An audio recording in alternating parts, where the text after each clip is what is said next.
You're listening to Me and Paranormal You with your host, Ryan Singer. It's more fun to believe. Third year bonus.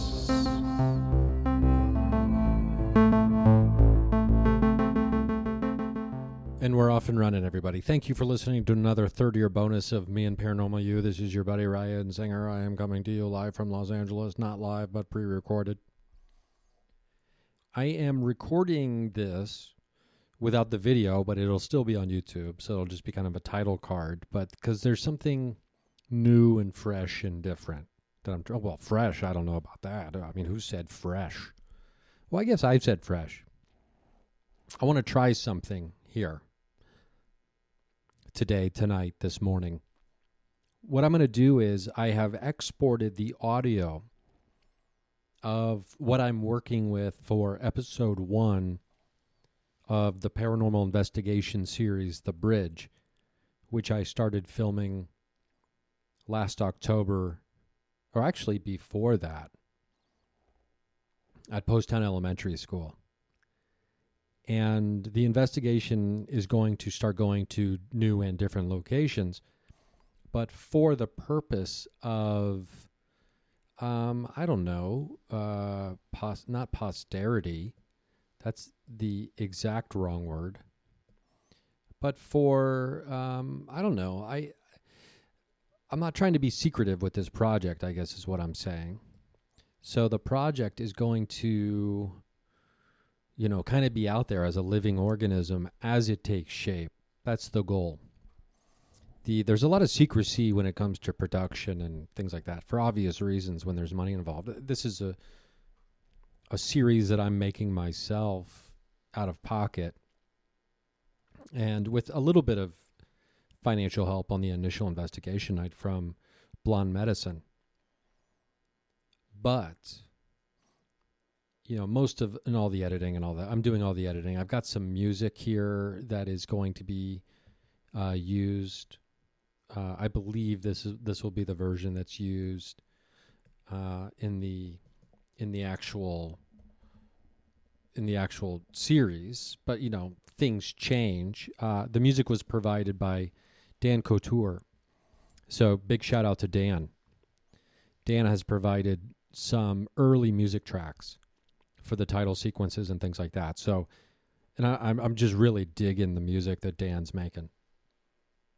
So I've had some additional help in editing. Adam Fleischer, Randy Hines have helped out with some initial syncing of audio and video and kind of helping me try to wrap my brain around Adobe Premiere. I'm learning Adobe After Effects. You're not going to be able to see any of that when you listen to this. But imagine when there are long periods of music, and there's nothing that long, okay? I mean, and besides, the worst case scenario, you're listening to a great song with no lyrics, an instrumental song. But you'll just have to use your mind's eye to visualize, well, what has Ryan done here with the visuals of this part? So it's almost like an audio documentary. And this is going to change. This is not a final version by any stretch of the imagination, but it is, the skeleton of what's happening. And I've been, I don't really believe what time it is right now. I've been working on this since this morning. 10 hours disappears in the blink of an eye when you're in the editing bay. Dealing with video and recording voiceover and things like that. And, I need to clean up some audio and things like that. But, blah, blah, blah, blah, blah, blah. But I wanted to give you a sneak peek now to maybe generate some excitement because I'm very excited about this series. And it is a ton of work. This is probably the biggest undertaking I've ever done when it comes to editing something. I mean, there was years ago I edited a pilot for a Comedy Central contest that starred many big names in comedy now, at the time, who were just buddies of mine who, none of us were famous, but you can check that out. You can check out Comedy Wondertown, the short film, I guess, as it is, pilot presentation on my YouTube channel. There's a bunch of faces in there you'll recognize who have since in the last 10 years become very successful. So I mean, that was a big project at the time for me. But this one is probably the biggest, because there's so much footage to go through when you're compiling a documentary. But I think it's worth it because the strides we're making, the connections we're connecting, that consciousness is the key to all paranormal phenomena when it comes to the communication with such, I think is pretty cool. I haven't decided how much I'm going to use it. I mean, right now this is about a 40-minute episode on video, and I don't think I'm going to put the whole thing because there's parts of it that you won't be able to, and I don't want to spoil.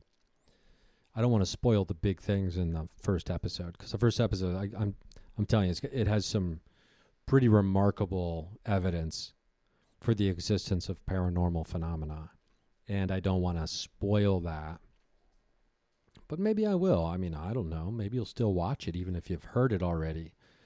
I think, because seeing it is something to behold. I mean, I still get juiced up and jacked up about it when I think about it, or when I'm watching the footage, and I've seen it 1,000 times at this point, going over and editing and all that kind of stuff.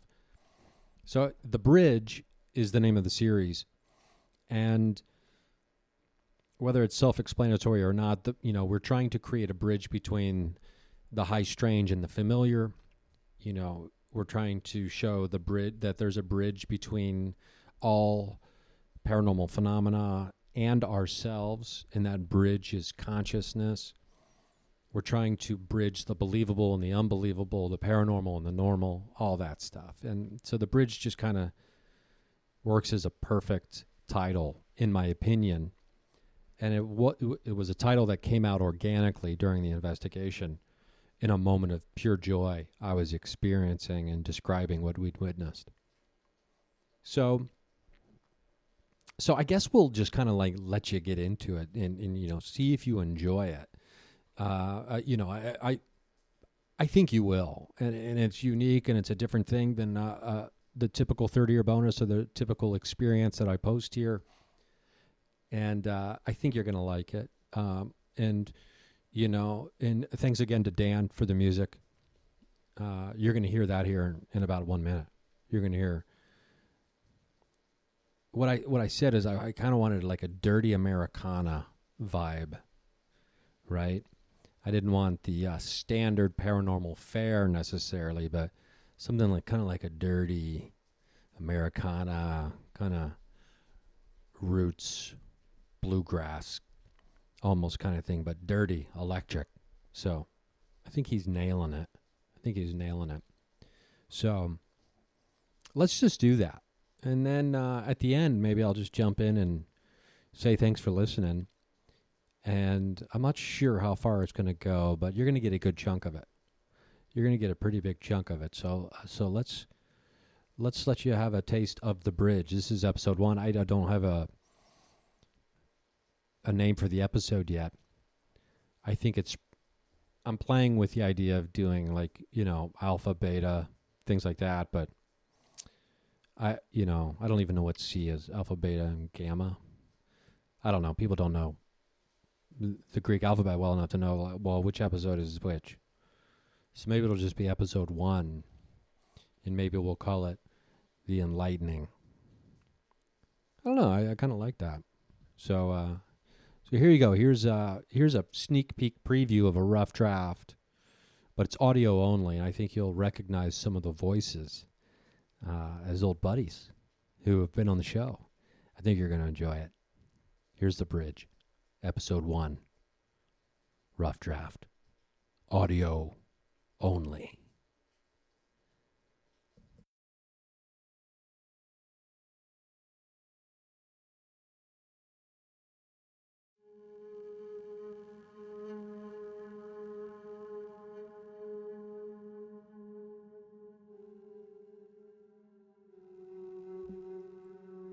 Materialism states, in short, that physical matter is the foundation of all existence and reality. Everything, including consciousness, emanates from it. Even though consciousness cannot be explained, The materialist tells us it is resultant from physical matter.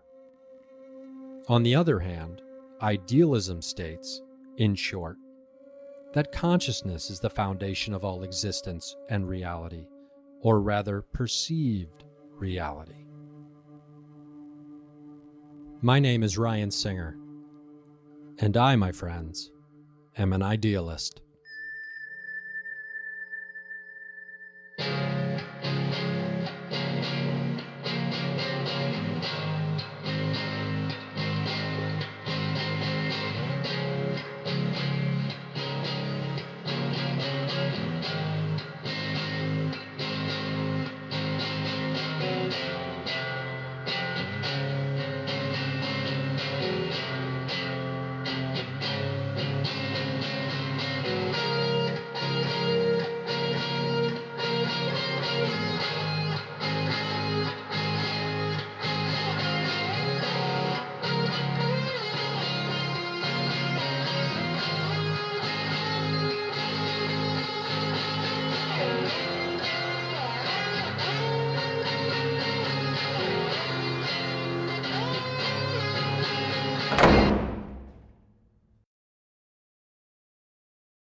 I think that's what I really want to show people. It's more fun to believe in stuff. And when you're out looking for it, it's really a hell of a time. So you're essentially a class clown in a haunted school. Do you have any fears about being here this weekend? Well, part of me was like, I really hope we get some really good evidence. And then another part of me was like, well, hopefully the evidence isn't so good that I refuse to step foot in the building for the taping of the stand-up comedy show. That's not a real fear. I've had terrifying experiences in the past. They weren't directly related to investigating a haunted location like this. It was more of an outside cryptid/creature kind of situation. So, and I've confronted that fear right before I came up here. We're outside investigating, and clear as day, through the gateway device, a woman's voice says, aliens. And with the gateway device, there's supposed to be no forward words coming through at all. There should be nothing, but yet clear as day, woman says aliens. Then later that night, I'm investigating up here, and again, aliens. The word aliens comes through about 4 or 5 times total. The word aliens comes through crystal clear, and it all started after Ryan came here talking about the experiment, the CE5 experiment, the alien contact experiment. So I think the spirits here are ready for it, and they're waiting for it, and they're interested to see what's going to happen.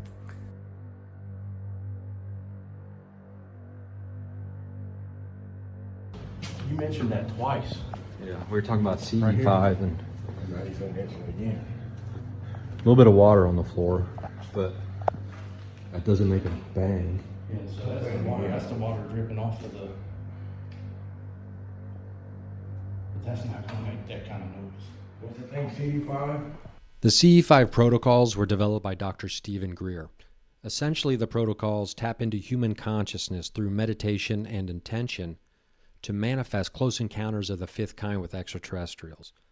Many people experience profound results when performing the protocols. UFOs will appear in the sky, alien entities even captured on camera. At the end of the day, I don't believe there's much difference between these protocols and the techniques paranormal investigators have been using for years to try to communicate with ghosts at haunted locations. Yeah, so I guess this is where we got to do the CE5. I would for sure. After hearing that, you talked about it twice, and both times, as soon as you said it, boom, boom. So yeah, I would use this room for sure. One of the main reasons I'm here is because my curiosity refuses to let me not be here. It's as if I had no choice but to be here. It seems like every choice I've made has led me to be in the position I'm in now. Specifically meeting all these different people who are interested in the paranormal, who have had crazy experiences, who have had supernatural happenings in their life. And if we can make the high strange familiar, that's what this is all about. That's what my comedy has been about and has been trending toward for years now. definitely deviated away from that mainstream club act guy who just wanted to be on the road doing stand-up comedy for the rest of his life, making a living, making people laugh. Now there's definitely an element of, can we, connect this world of the believable and the unbelievable, and how do we get from one side of that cliff to the other, and that's through comedy. And so it's inevitable that I end up here to film a comedy special in a haunted school. And there was no chance in hell I wasn't going to be doing some investigations here. The team that I've assembled for this investigation is as close to perfect as I could get it, with budget constraints and scheduling and all that kind of stuff. We've got Karen Rontowski, who is so tapped into her psychic abilities that we're going to be able to communicate with anything that's floating around in here. I feel like everything's a frequency. So whether you're talking about aliens or you're talking about ghosts, I think there are a couple of different frequencies going on there. I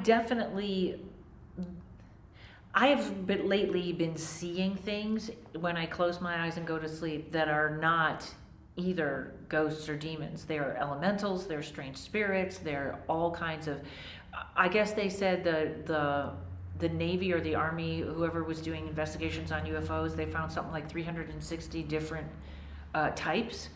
I think they're all here. I'm very excited because we got Jim Perry, who has a mind that is unique all to itself, and it'll bring perspectives that'll crack avenues open that we didn't even think existed. When people ask me what I believe, I tell them I really have no idea. And that's the honest truth, because the more you embrace this strange world that we seemingly all live in together, I feel the less you know, the less you understand about what could really be going on. And I've seen that through not only the lens and the eyes of the people that I feature, but also my own two eyes. We got Alex Mistretta, whose background typically is in like anthropology and cryptid research, but who is not afraid of going anywhere at any time in search of anything. When I think of the term paranormal, and that it's really difficult to assess in what falls under that umbrella, right? Some people put Bigfoot underneath there, they'll put, cryptozoology underneath there. I don't. I think it's kind of a separate subject. Now, by itself, paranormal means outside the norm, right?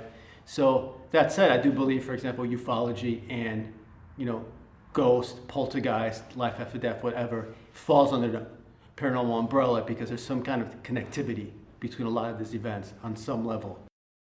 We got Eric Connor from Epic Paranormal. I remember when I met this kid, we just immediately clicked. And he's got all kinds of gadgets. He's like the Inspector Gadget of the paranormal. I am all in with the paranormal. I'm all chips on the table, obsessed, and I've been able to curtail that obsession to a healthy, workable amount over the last few years and not just go crazy with it. But when you first start in the paranormal, it is so mind-blowing to know that the supernatural phenomenon is around us all the time. And there are ways of interacting with it. And I just couldn't get over that. It took me a solid year and a half, 2 years to really rein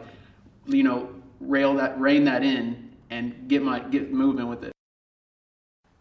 We got drop-ins. We got Tim Irie, who introduced me to this place, who I met after a comedy club performance in downtown Dayton at Wiley's Comedy Club. He's like, "Do you really believe in the paranormal?" And I was like, "Hell yeah." And he goes, "Well, do I have some stuff to tell you?" And he brought me here. And so it's through Tim that this whole thing became possible. We've got POV Paranormal doing some drop-ins. And so they're the house team here. So, utilize the people who have the closest relationship to the phenomena that you want to investigate. Bring them into the fold if they're willing to do so.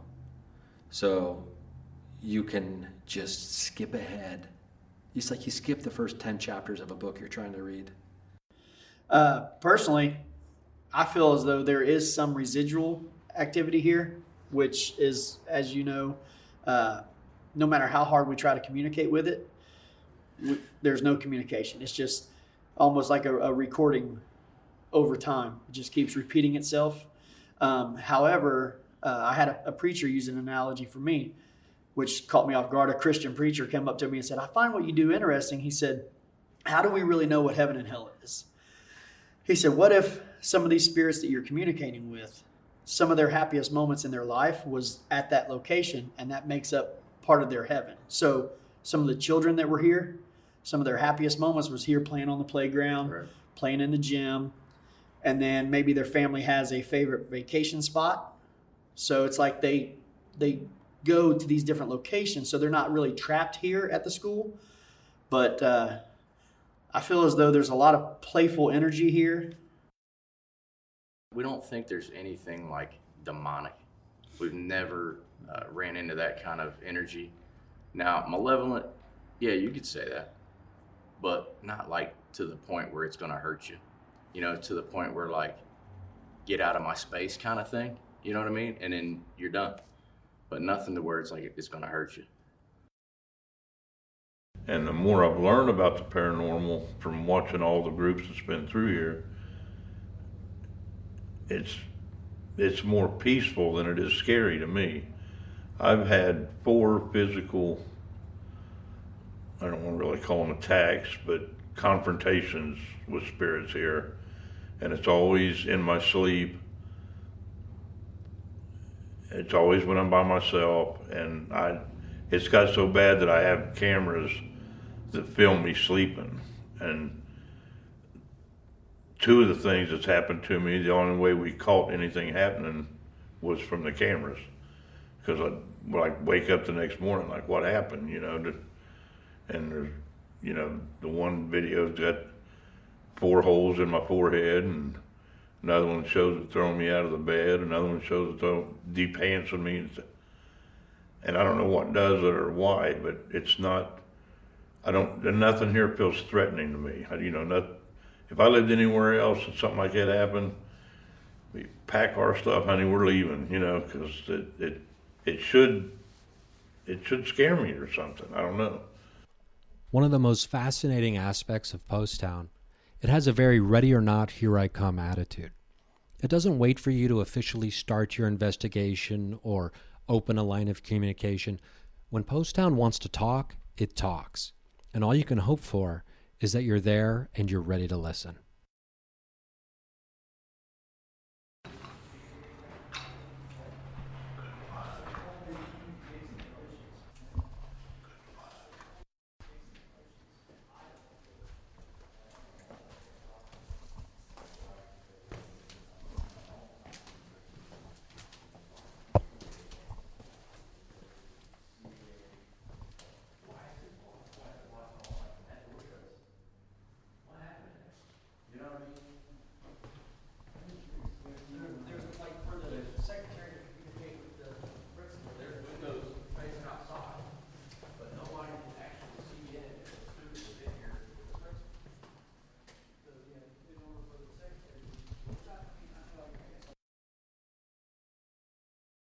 Right, Yeah. right. You guys were saying that from the other room there was some stuff that happened within this chair, right? No. Well, this is where we were sitting. Yeah, This is where you were this chair sitting. right here, we actually got on our SLS camera an entity sitting in that chair, and this one right here. And one of the girls that was with us, she is a preschool teacher. She sat next to him, and once she did, that entity on the camera kind of, I don't know, kind of like it relaxed a little more. Because if you watch it on our SLS, it's like moving around and like it's kind of leaning away from. I can't remember who first sat in that chair. I want to say one of the guys sat in that chair, and it was kind of leaning away from him. But once she sat down and started talking, it was like it just relaxed. Mm-hmm. Yeah, well. You want to try it? So this is where the flashlight was when we were sitting in there when it came on. You got to twist it for it to come on.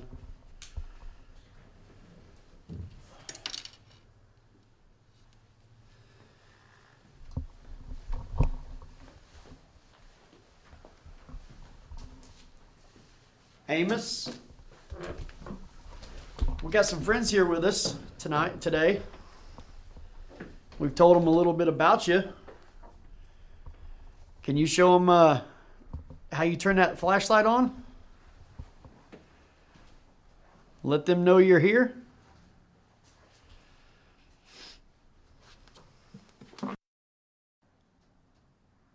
Sarah, our buddy Ryan right here, you're really going to enjoy him later. And we know how much you like to laugh and play. Well, he's here to make you laugh.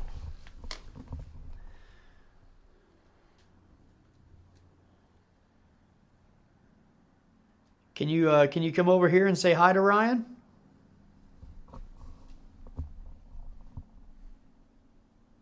We can try to make up some jokes later for you, or even now, I guess. Let's give me a place, or give me an object or a thing. Like animal, person. Orange.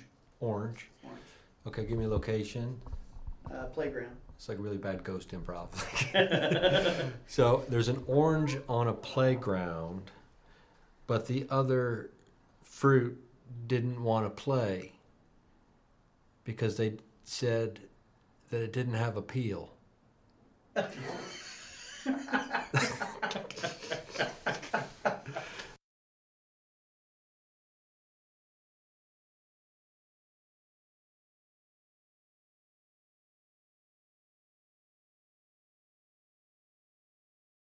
So there's a question that we normally don't like to ask, but it normally gets a response, especially in here. I'm going to go ahead and ask it. Okay. Amos, if you're here with us, or the principal, and you don't want us in your office, or you don't want us in this room, can you turn that light on and let us know?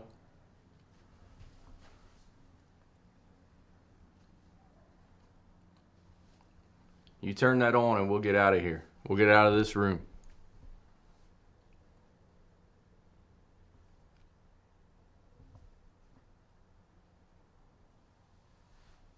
I'm glad.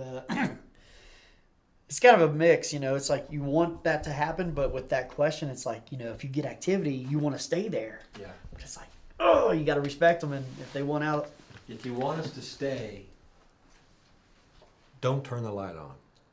there you go. Hey, we're staying. Yeah.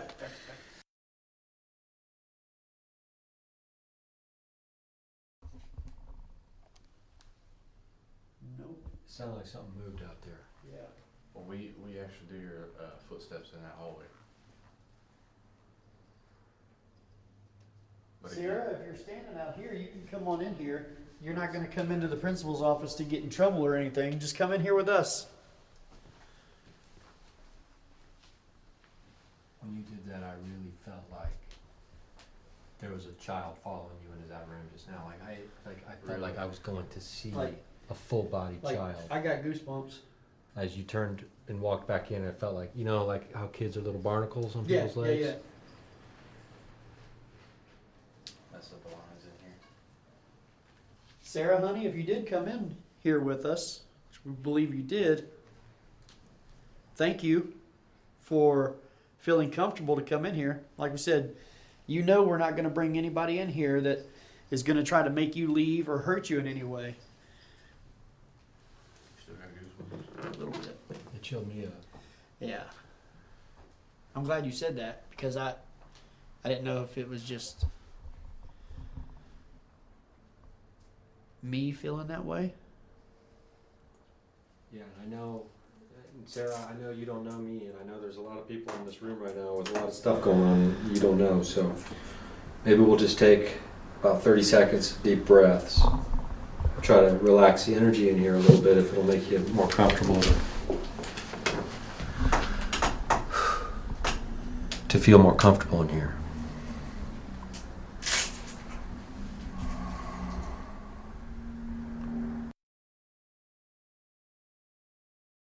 Shift back and forth like a weird energy, kind of like Yeah. something's kind of like shifting around. It feels like, but it's like, you know, it's pretty in here, Right, right. which might just be the Dunkin' Donuts coffee I had this morning. Another area of the school that we had that light come on was the dry goods room. And we were talking directly to Sarah when it came on. The stairwell is right here. And then the dry goods room is straight down. Oh, that's okay. Yeah, I mean, we could. That's interesting. I didn't realize. I thought it was on. So that's the stairwell. Yeah, you're right here. The stairwell's literally right down that ramp. It sounded like that noise came from right on the other side of this wall, didn't it? Mhm. What do you think? Let's follow your lead here. Do you think we should hang out here, or should? Do you want to kind of creep out there and see? I think we should move. Yeah. Okay.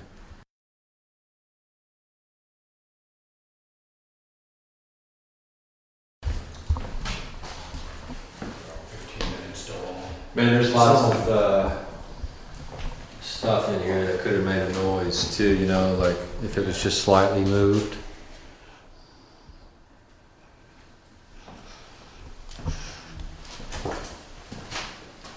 This is about right where I felt like the noise came from Yeah. out here. Is that about right for Yeah. you? Did you?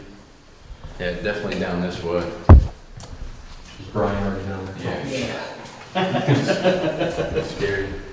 I was a dude out there smoking a joint and it's leaving.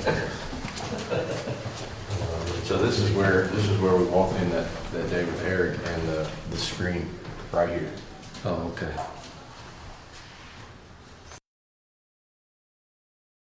Guys, are there certain places in this school where either of your wives just don't like to be or go? The dry storage room. Yeah. And also room 209. 209 209. upstairs. The first time my wife ever seen an apparition. It's said from mediums that there's a male teacher in there that don't like females in there interrupting his class. And my wife kind of put her head down. She was having like a little headache. Covered her face, and as she raised her head and opened her eyes, there was a male face right in her face. She screamed, really caught her off guard. She feels uncomfortable in there and the dry storage room. In a place where you're trying not to provoke something, does it ever get hard when your wives are seemingly being threatened or getting emotional from this place? See, not here, but when Brian told you the story about his wife getting chopped in the throat at Waverly, he actually got a little upset. And I was like, hey, calm down. Mm-hmm. We're not going to do this here. We don't want to provoke because something already happened. So you literally had to talk him Oh down. yeah, I've had to talk him down a couple times. Yeah. And vice versa with me at Randolph County, something happened to my wife. And it really shook me up. I got angry. And he was kind of the same way, calm down. Yeah. I started to provoke, and Ernie says, "Nope, you're not doing that, Brian." He pulled the dad card on me.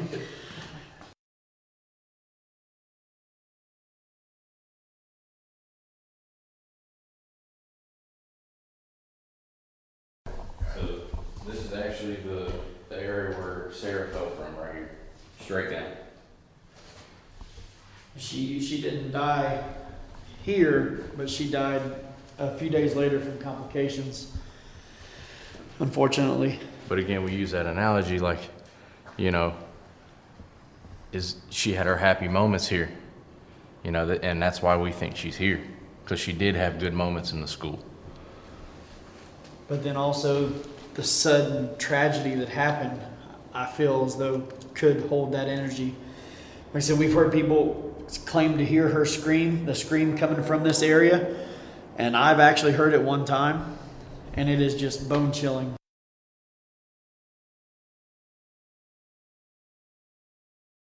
Is that what you mean when you say there's an escalation that seemingly is occurring now? You're starting to hear screams from spirits that were, you think, playful at some point in time? Potentially, and then going off the growls like we were talking about earlier, there's different classes of EVPs. Class A, where it's like you and I talking right now. You can make out every word we're saying.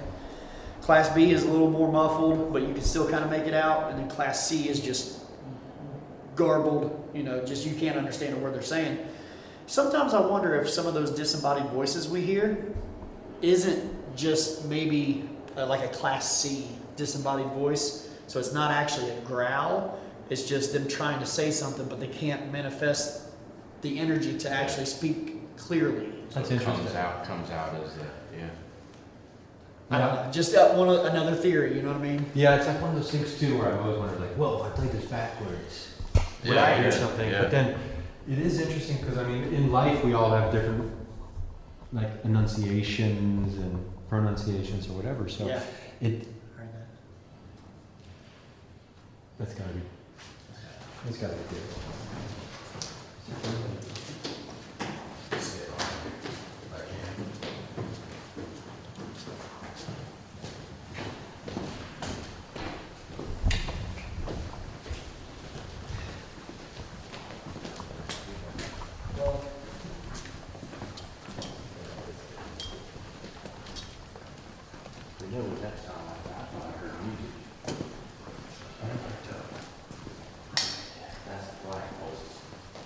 But I heard music.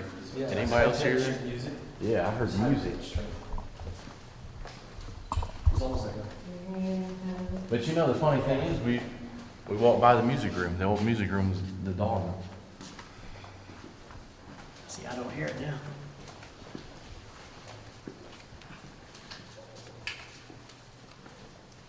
This place is massive, you guys. Chill, yeah. It is massive. So that's a segment of the first episode. And I'll just let you know that, you know, we started hearing noises. There's a couple different times in just that clip itself that we heard. I mean, I really heard something in the hallway at the beginning of that. And Brian Hensley of POV Paranormal, him and Earnie Russell, half of POV Paranormal with their wives, Tracy and Jamie.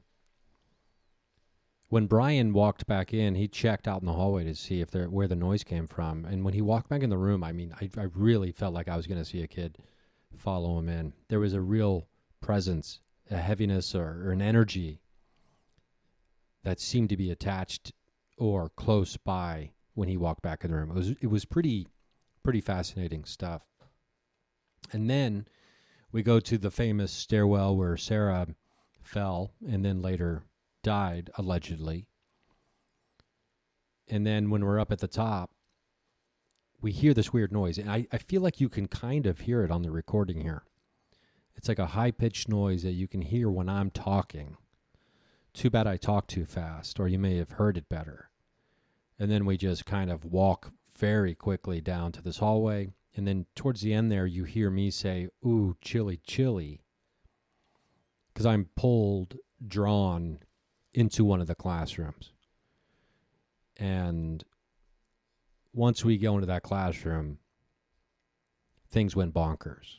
And I'll save that. It's a cliffhanger. So once we get into that classroom, it's really bonkers what happens. And it's some really, really cool stuff. And I can't wait for you to see it. But just know this, that in the two different times I've been to Post Town since this recording, since the first weekend there,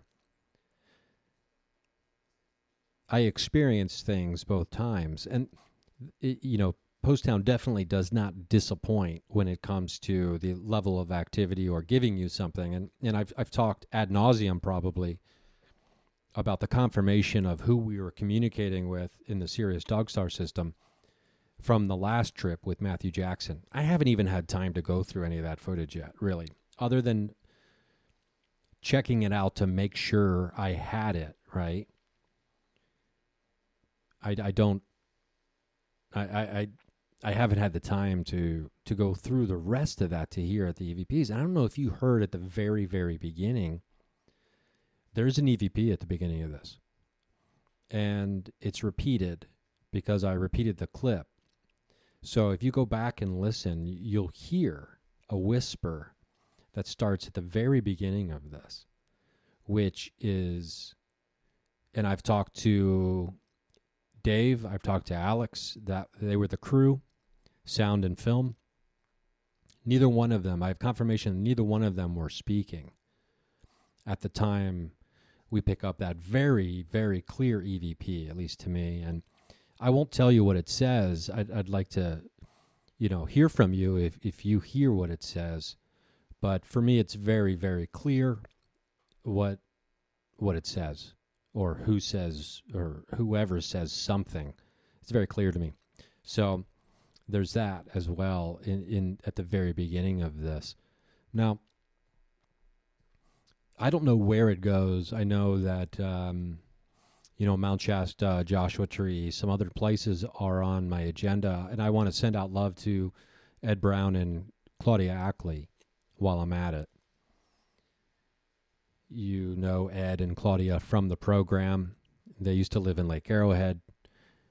They no longer live there. Now they live in Tennessee. But I was doing some work with Ed about a month ago, and that's the last time I saw him.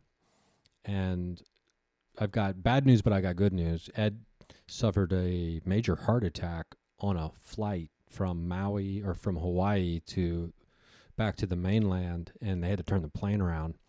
This happened late Saturday night, and I've been texting with him the last day and a half. He's in very good spirits, so he's on the mend. But I mean, talk about a scary, scary night, late night Saturday, getting a message about that. So, as you know, Ed is the guy who took me to Florida, where I had my terrifying experience. So I'm very, very glad to hear that he's recovering. So let's send some love.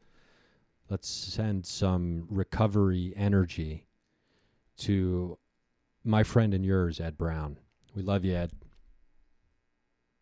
You ain't getting out of going back to Florida with me that easy, my friend. you ain't getting out of it. Because we do plan on going back there later this summer. Potentially, maybe. We'll see. Anyway, he's still got to give me that hard drive, with all the footage from the original trip. So he's not going to get out of it that easy. He told me, I don't think he'd mind me sharing this with you. He's like, it was the only way I knew how to get back to Maui. Like, even in the ICU, this guy's got a sense of humor that is second to none. I mean, one of the most affable, loving guys. Never met a stranger in his entire life. So get well soon, my dear friend Ed. Also,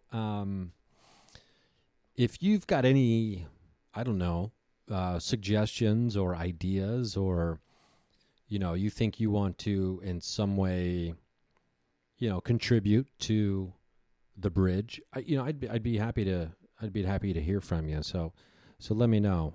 I mean, I'm not out here shilling for a bunch of people to give me free stuff to contribute to the project. That's not what I'm doing. What I'm doing is, if you feel like there's something that you think you want to contribute, or there's something I should know, or a lead or something like that, I'd love to hear it. And because you just never know anymore. You just never know what strange tip will lead you down a road that you didn't even realize you had to go down. So let me know about that. Feel free to reach out to me. And, and as always, check RyanSingerComedy.com. That has my tour schedule, which really isn't active until later this year in May. May, June, July, August, September, October. That's when things really start picking up for me, hitting the road and doing live shows. Did a live show here in Los Angeles last night. It was such a ton of fun. It's like, you get to remember what it feels like to be yourself. I don't know if you know what that sensation is like, but definitely had that feeling yesterday. So feeling good. And obviously, if you live in the greater Los Angeles area, I'll be letting you know. I'll be trying to do my best, letting you know if I got shows going on around here. And if you got any guests you think I should have on the program, let me know. Always looking for new, interesting conversations to have.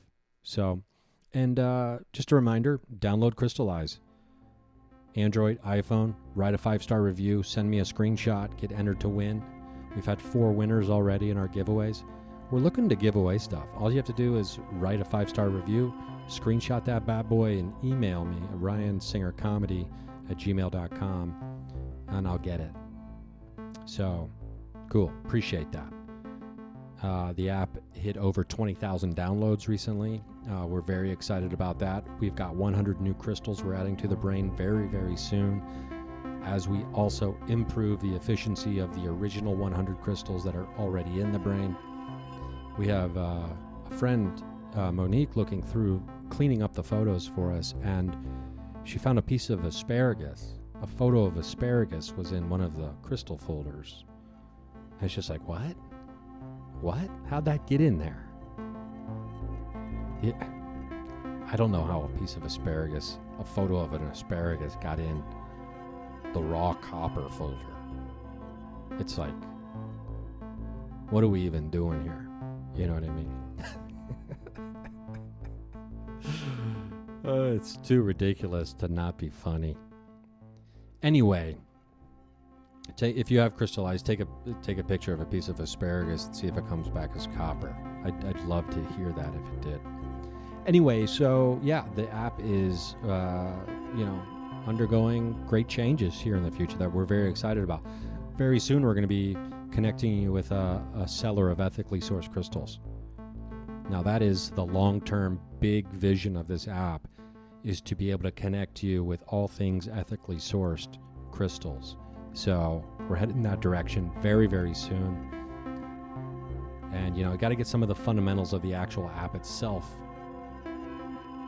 working the way we want them to work, which we're getting there. We're getting there. So thanks for all of your support. Appreciate it, especially those who contributed to the Kickstarter campaign. Love you for it. Thank you so much. Can't believe that thing's real now. Just a couple years ago, it was just like, man, I wish I had an app that could do this. And now, boom, we made it. Feels good. Feels good to do something like that. I hope you're working on something. I hope you're creating something. I hope you're finding your joy in life. Find your joy station. Lean into it. Love yourself. You're the only person who can guarantee that you do that. I love you. You should too. So in the meantime, if I don't see you on the road sometime at a live show later this summer, I'll see you at the watering hole on the astral plane.